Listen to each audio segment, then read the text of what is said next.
Okay, this week's episode of Fairy Tale was interesting, because I'm a believer that they should just focus on one fight and then get it over with and move on to the next. But these little bits of that's what they're doing now over here, that's what these two are doing over here, and then we're gonna have the major fight of the episode, it just seems kind of unnecessary. I mean, okay. On one point, we see Virgo versus Lucy, and then all of a sudden, Lucy looks injured and down, and then we move on to the next fight, which is Mira Jane versus Pisces. And then they're just Pisces running away, and now they're gonna fight Mira Jane. Again, pointless. And then there's also Kana versus Scorpio. I believe that's his name, or yeah, Scorpio, or maybe not, the Scorpion constellation. And when they start playing the card game, I'm a little confused, but at the same time, I'm excited of what they can do with this, because it seems like he's summoning his fellow spirits. Now, I don't know yet if that means he's physically summoning them, like it's actually them, or just maybe a clone using his own magic, but maybe they have the same abilities. But in either way, he's saying he summons Gemini, and he's saying that it has enough power to take down someone of 5,000 attack points or health points. And even Kana's like, wait, I don't know the rules. And Scorpio just says, I am the rules. It's like, are they taking notes of Yu-Gi-Oh! Abridged? So like, look, guys, I don't know how to play the game. I don't know the rules. It's like, I am the rules. It's like, what? That still doesn't answer anything.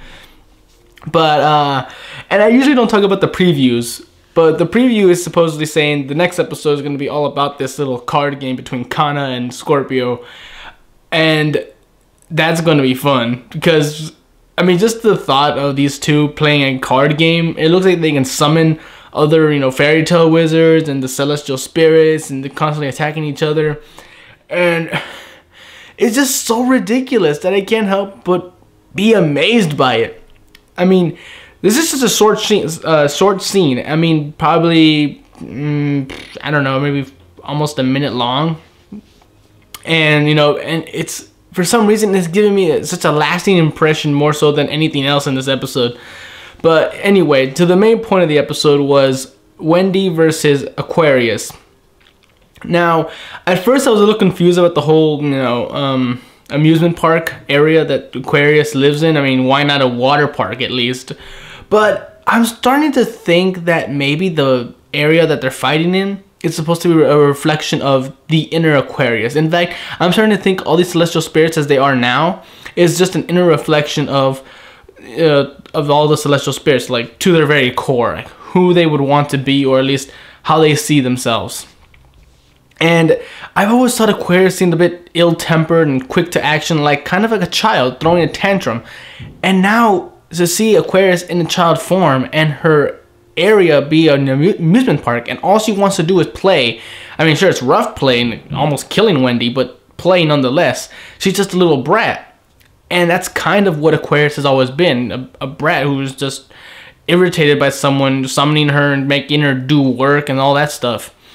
So, I mean, I think it's very interesting. Maybe that's not what it was intended, but that's what I take from it. But either way, Aquarius is the whole time, saying, let's play, and she's blasting these water shots at Wendy, almost killing her.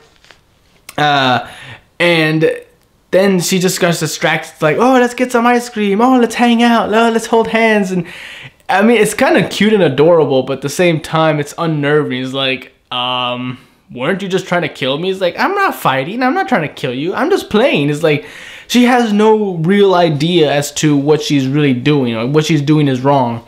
And it makes me think that maybe some of the celestial spirits don't really know any better. They're very naive. Maybe like Gemini and Aquarius and maybe some others. They don't really know what's going on. They're just following along with their brothers and sisters.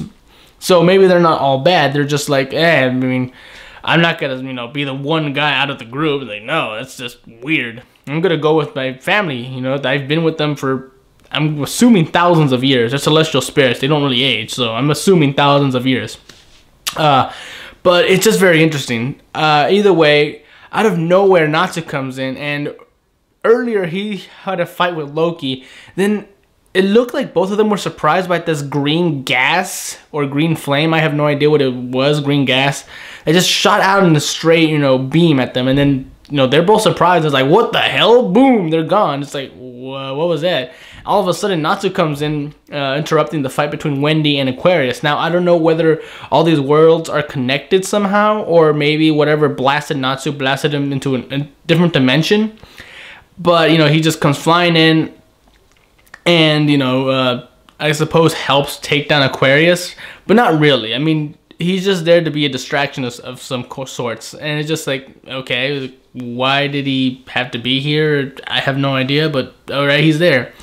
I guess they're holding off the Natsu and Loki fight, but I think they can do that without, actually physically stopping them from fighting. It just seems kind of weird. But yeah, other than that, I really don't know where this episode ended, really. Because as soon as that happened, as soon as they supposedly beat Aquarius, I just kind of blanked out. I was just like, what? I have no idea what just happened. I think the intro just started playing. Yeah, because, just like, all right, their fight's over. That's it. There's nothing else. But, like I said, it wasn't really the fighting and the dialogue between the two that kept my interest. It was mostly the environment, the way Aquarius was acting, that actually got my attention. That really made me question as to whether or not the celestial spirits truly know or just following along with their brothers and sisters. And also, I mean, are they really just reflections of their inner selves at this point? I have no idea. And again, like I said, I'm just excited about next episode with Kana and Scorpio fighting the card game and stuff like that. It's like, it's gonna be so dumb and ridiculous, and I'm gonna assume over the top that I just can't help but laugh and look at it like some kind of fun ride. More so than the amusement park here, but that's neither here or there. But either way, it was a nice episode. I mean, it was fun, and it kept my interest, long enough for me to actually watch the fight, I suppose, between Wendy and Aquarius. But, the actual, what Fairy Tail is known for, the actual fighting, I suppose, between magic users, it wasn't really that fun. It wasn't that interesting. It was just Wendy running away constantly, boom, boom, like, hey, why are you attacking me? You're such a meanie. It's like, what? Well, what the hell? I don't know. Either way, again, the most interesting thing of this arc is the celestial spirits, obviously. So hopefully that continues. The celestial spirits are an interesting subject that I want to know more about. So hopefully the next episode continues that trend. Till then, I'm Tony Dragon. Bye-bye.